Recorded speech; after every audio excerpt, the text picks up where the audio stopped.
이제 디모데후서 2장에서 사도 바울은 디모데를 내 아들아라고 부르면서 복음을 부끄러워하지 말고 복음으로 인해서 찾아오는 그 고난을 참여하고 받아라 이렇게 권면하고 있습니다. 바울을 통해서 하나님께서 디모데에게 주시는 이 말씀을 오늘 우리는 또 우리에게 주시는 말씀으로 복음의 일꾼으로 영광스럽게 부름받고 있는 우리의 정체성에 대한 또 사명에 대한 말씀으로 우리가 귀 기울여 들어야 할 것입니다. 먼저 1절에서 이 복음의 사람이 되기 위해 바울은 이 믿음의 아들에게 강해져야 한다라고 권면합니다. 여기서 이제 강하고로 번역된 이 단어는 수동태 명령형입니다. 그러니까 힘이 없는 사람에게 아무리 힘내라, 강해져라 이렇게 말해도 의미가 없는 것이죠. 그러나 여기서 이제 강하라라는 말은 이제 힘을 받아라라는 의미입니다. 그러니까 내 스스로에게 있는 힘을 더 발휘하라라는 것이 아니라 하나님의 은혜로 인하여서 강하게 되라는 명령인 것이죠. 우리가 사명을 이루기 위해서는 또 나에게 맡겨진 이 일들을 잘 감당하기 위해서는 계속해서 하나님께서 은혜로 우리에게 베푸시는 그 힘과 능력을 받아야 합니다. 그 힘이 하나님께서 주시는 그 힘이 우리로 하여금 계속해서 주께서 맡기신 일을 감당할 수 있도록 하실 것입니다. 또 2절에 우리 2절 한번 같이 읽어보겠습니다. 시작. 또 내가 많은 증인 앞에서 내게 들은 바를 충성된 사람들에게 부탁하라. 그들이 또 다른 사람들을 가르칠 수 있으리라. 아멘. 바울은 자신이 전한 그 복음을 또 디모데가 또 다른 충성된 사람들에게 맡겨서 또 다른 사람들이 이 복음을 계속해서 가르치고 전파할 수 있게 해야 한다고 이야기합니다. 그러니까 바울이 이 충성된 디모데에게 부탁한 것처럼 이제는 디모데가 또 다른 충성된 사람들에게 부탁해야 하는 것이죠. 이렇게 계속해서 충성된 사람들에게 복음이 흘러가면서 또 다른 이들을 제자 삼는 방식으로 하나님의 나라가 세워지는 것입니다.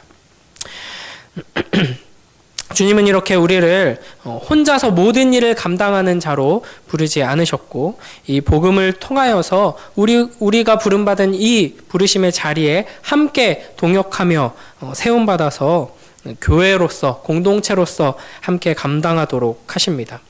우리가 완벽하지 않고 또 부족함이 많은 사람들이기 때문에 서로가 서로의 부족함을 채워주고 연약함들을 감싸주면서 그렇게 서로가 사랑으로 하나 되고 협력하여서 맡겨진 사명을 감당하게 하시는 것입니다. 주님께서 이렇게 우리에게 은혜로 힘과 능력을 베풀어 주시고 또 교회로 함께 부르셔서 서로 사랑하며 섬김으로써 하나님 나라의 이 복된 사명을 감당하게 하셨다 하는 것을 기억하면서 하나님의 은혜를 힘입고 더욱 사랑하며 승리하는 복된 우리 모두가 되길 주님의 이름으로 축복합니다. 이어서 3절부터 6절에 보면은 이 세 가지의 이미지를 통해서 이 복음의 사람에 대해서 설명하고 있습니다. 먼저 3절에서 바울은 이 그리스도의 사역을 감당하며 복음을 따라 사는 사람을 예수 그리스도를 위한 병사라고 표현합니다. 너는 그리스도 예수의 좋은 병사로 나와 함께 고난을 받으라. 이렇게 명령하고 있습니다. 일반적으로 좋은 병사는 전투에서 잘 싸워서 적군을 물리치고 승리하는 사람이겠죠. 그러나 그리스도 예수의 좋은 병사는 이 혈과 육에 속한 싸움이 아니라 영적인 전투에서 싸우도록 부름받은 사람입니다. 이는 우리가 부름받은 전쟁터가 영적인 영역이다 하는 것뿐 아니라 우리가 전투하는 방식이 영적인 방식이어야 한다라는 의미입니다. 그래서 바울은 체력을 단련하고 또 더 좋은 무기를 개발하고 싸움의 기술을 익혀서 이겨야 한다가 아니라 함께 고난을 받으라라고 이야기합니다. 함께 고난을 받는 것, 이것이 승리의 유일한 전략이고 전술인 것이죠. 복음으로 인해 고난 받는 것은 이 세상의 기준에서는 이 고난 받는 것은 약자가 당하는 일이고 우리가 싸워서 피해야 하는 일이지만 이제 복음으로 인해서 고난 받는 것은 이제 은혜 받은 이에게 주시는 자발적인 책임이면서 이제 승리의 길이라는 것을 우리가 기억해야 합니다. 그래서 우리가 이 복음이 주는 참된 소망 안에서 인내하면서 기쁨으로 고난을 받을 때 예수 그리스도께서 십자가를 통과하셔서 얻어내신 그 부활의 영광과 같은 승리가 주어지게 될 것입니다. 그래서 4절에서 바울은 이 그리스도 예수의 좋은 병사가 가져야 하는 이 삶의 태도와 목표에 대해서 이렇게 이야기합니다. 우리 4절 함께 읽습니다. 시작. 병사로 복무하는 자는 자기 생활에 얽매이는 자가 하나도 없나니 이는 병사로 모집한 자를 기쁘게 하려 함이라. 아멘. 기본적으로 병사라 함은 이제 자신의 모든 것을 내놓고 이 전쟁을 위해서 헌신하는 사람들이죠. 이 병사로 모집된 자가 만일 훈련과 이 맡겨진 사명, 싸움에 집중하지 못하고 이 병사로서 내가 얻는 어떤 복지, 혜택 이런 것에만 관심을 내고 이제 나의 안위만 먼저 챙긴다면 이 그 전투에서 승리를 기대할 수 없을 것입니다. 그래서 병사는 전쟁에서 승리하기 위한 그 목적에 맞춰서 모든 삶의 영역을 절제하며 이제 훈련하고 복종함으로 살아갑니다. 그래서 바울은 이제 병사가 자기 생활에 얽매이지 않는다 하는 점을 강조하고 있는 것이죠. 그러나 이제 일반적인 의미에서 병사와 그리스도 예수의 병사의 가장 큰 차이는 일반적인 병사는 자기 생활보다 더 큰 어떤 가치를 위해서 억지로 참고 희생한다는 것이라면 그리스도 예수의 병사는 우리를 부르신 주님의 기쁨을 위해서 자발적으로 인내하며 기쁨으로 헌신한다 하는 것입니다. 그러니까 우리가 확실하게 믿는 바는 우리가 이렇게 인내하며 절제하며 싸우는 목적이 그리스도의 기쁨이니까 나랑은 상관없다는 것이 아니라 그리스도는 우리를 사랑하시는 주님이시죠. 그래서 그리스도의 기쁨은 바로 나에게 유익한 것이고 나에게 가장 좋은 것이고 나의 가장 큰 기쁨이다 하는 것을 우리는 믿음으로 나아가는 병사들입니다. 그러므로 우리가 자기 생활에 얽매이지 않으면서 내 삶의 것들을 챙기기 위해서 얻기 위해서 누리기 위해서 애쓰지 않으면서 먼저 하나님의 나라의 의를 위하여서 이렇게 싸우면서 나아가는 것은 궁극적으로 결국 나에게 가장 복된 일이고 나의 기쁨을 위한 것이다 하는 것이죠. 또한 5절에서는 그리스도의 사역을 감당하는 이 복음의 일꾼을 운동선수에 비유합니다. 경기하는 자가 법대로 경기하지 아니하면 승리자의 관을 얻지 못할 것이며 모든 면에서 부족하고 연약하고 자격이 없는 우리를 하나님 아버지께서는 하나님 나라의 대표 선수들로 불러주셨습니다. 그런데 이 경기의 주체자이시고 심판이 되시는 분이 바로 우리 아버지 하나님이시죠. 그리고 우리 주 예수 그리스도께서 우리 팀의 감독이시며 또 가장 앞장서서 달리고 계신 주장 선수가 되십니다. 그러므로 우리는 이 경기에서 승리하여서 면류관을 차지하기 위해서 아버지 하나님께서 정하신 이 규칙대로 우리 주 예수 그리스도께서 먼저 앞서 나가시며 보여주시는 그 본을 따라서 경기에 임해야 하는 것입니다. 경기를 나간 선수가 정해진 규칙을 어기면서 경기를 하면 이제 승리할 수 없고 무효가 된다는 것은 너무나도 기본적인 상식입니다. 이 영적인 전투에서 승리하는 방식에 있어서도 마찬가지다 하는 것이죠. 하나님께서 세우신 우리 앞에 놓인 이 전투, 이 경기에서 승리하는 유일한 길은 규칙은 우리가 고난받는 것입니다. 예수 그리스도와 함께 십자가에 달려 죽음으로써 승리하는 것입니다. 이것을 기억해야 한다 하는 것이죠. 이어서 6절에서는 복음의 일꾼을 농부에 비유합니다. 수고하는 농부가 곡식을 먼저 받는 것이 마땅하니라. 아멘. 선수가 정정당당하게 경주해야 한다라면 농부는 열심히 수고해야 합니다.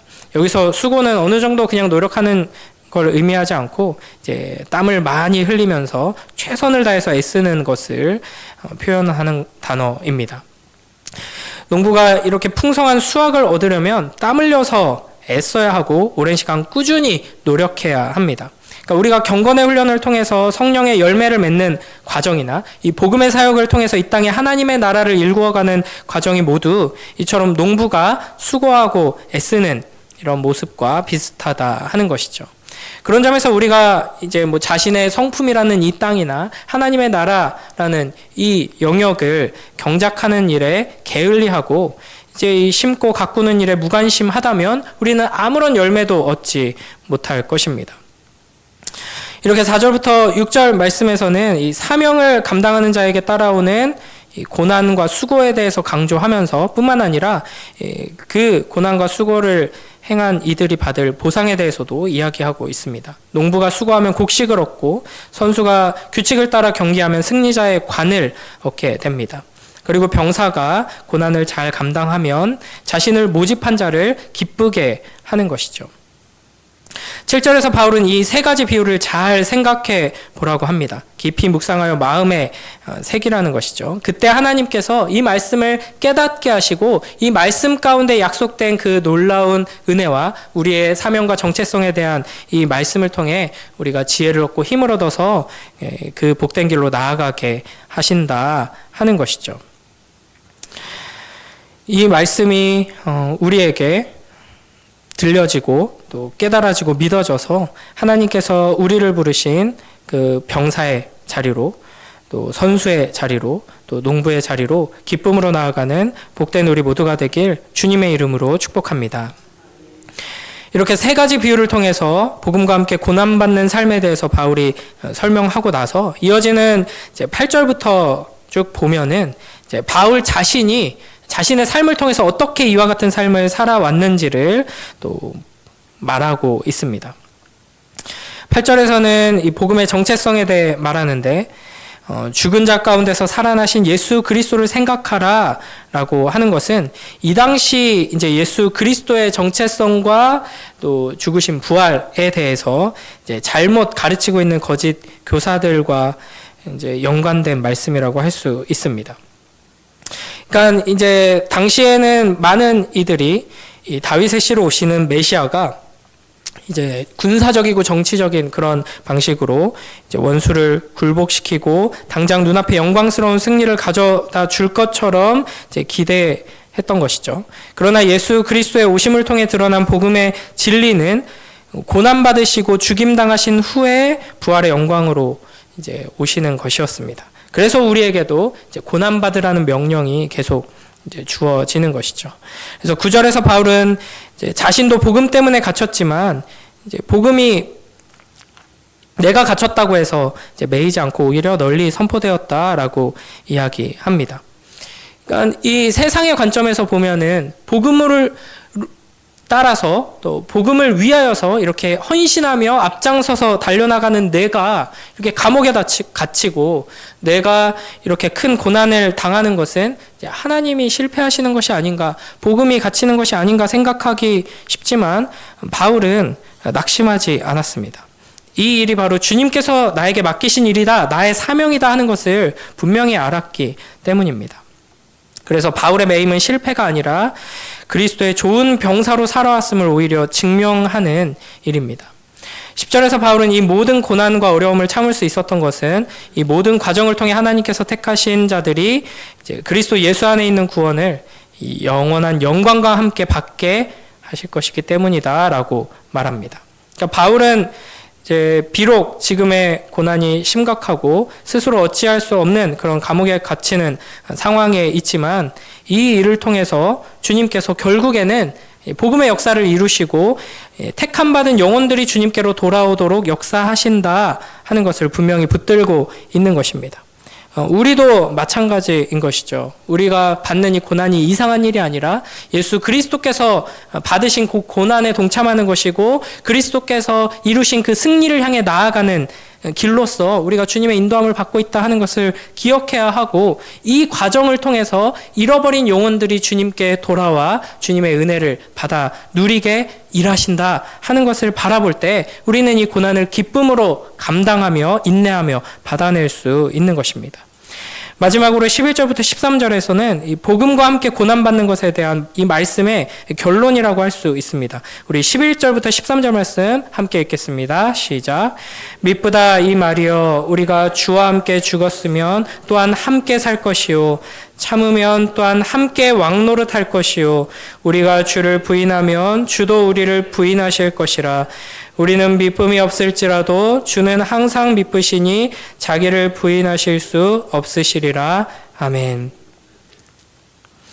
우리는 예수 그리스도와 함께 고난받으며 이 복음의 사명을 감당하는 일꾼으로 부름받고 있습니다. 그리고 이 일을 통해서 하나님께서는 잃어버린 영혼들이 주님께로 돌아오는 그 영광스럽고 아름다운 영혼 구원의 역사를 이루어 가실 것입니다. 그럼에도 불구하고 고난받는 삶이라는 것은 쉽지 않은 것이죠. 그래서 우리는 이 말씀, 이 미쁘신 말씀 을 붙들며 나아가야 합니다. 우리는 언제든 흔들리고 넘어질 수 있는 연약한 자들이지만 우리의 하나님은 그 언약의 신실하신 하나님이시고 믿을 만한 분, 미쁘신 분이시기 때문에 우리가 주와 함께 죽었으면 반드시 함께 살 것이고, 그리고 마지막 때에 그 하나님의 그 왕좌에 함께 앉아 온 우주를 하나님과 함께 통치하고 다스리는 영광스러운 존재로 완성되게 될 것입니다. 하나님의 이 신실하신 약속의 말씀을 붙들고 신실하신 하나님을 따라 주님께서 우리를 사랑하셔서 우리를 초대하시고 이끄시는 그 고난받는 길로, 십자가를 짊어지고 하나님을 사랑하고 이웃을 사랑하는 그 복된 길로 함께 나아가는 우리 모두가 되길 주님의 이름으로 축복합니다. 기도하겠습니다.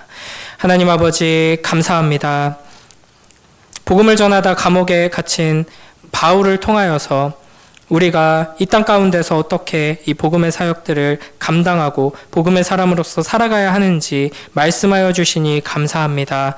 우리의 연약한 본성은 어떻게든 고난을 피하고 편한 길로, 넓은 길로 나아가고 싶어 하지만 하나님께서는 예수님과 함께 십자가를 지고 고난받는 이 길이 얼마나 영광스럽고 얼마나 복된지를 우리에게 계속해서 말씀하십니다. 주님, 이 말씀을 붙들고 이 말씀 안에 담긴 약속을 사랑하며 따라가는 주님의 자녀들 될 수 있도록 축복하여 주시옵소서. 오늘 하나님께서 부르신 그 삶의 자리에서 오늘 내가 만나는 그 사람들을 하나님의 사랑으로 사랑하고 섬기고 희생하고 그들에게 받는, 세상에게 받는 고난을 기쁨으로 받아낼 때 우리를 통해 하나님의 영광이 나타나게 하시고 하나님의 나라가 확장되고 잃어버린 영혼들이 돌아올 수 있도록 우리를 통해 역사하여 주시옵소서. 감사드리며 예수님 이름으로 기도드립니다. 아멘.